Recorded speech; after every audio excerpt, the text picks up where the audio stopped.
சகாயம் செய்யும் கேடகம் என்றால் என்ன?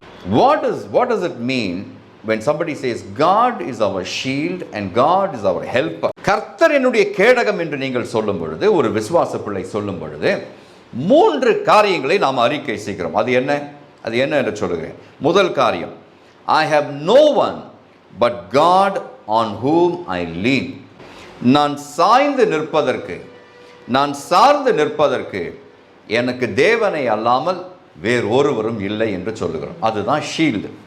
ரெண்டாவதாக நாம் சொல்லும் காரியம், I have no weapons except the word of God. தேவனுடைய வார்த்தையே அல்லாமல் எனக்கு வேறு ஆயுதங்கள் இல்லை என்று நாம் பிரகடனப்படுத்துகிறோம். மூன்றாவதாக, கர்த்தரனுடைய கேடகம் என்று நாம் சொல்லும் பொழுது நாம் அறிக்கை செய்யும் மூன்றாவது காரியம், I have no strategies except the counsel of God. தேவனுடைய ஆலோசனையே அல்லாமல் எனக்கு வேற ஸ்ட்ராட்டஜி இல்லை, யுத்த தந்திரங்கள் இல்லை.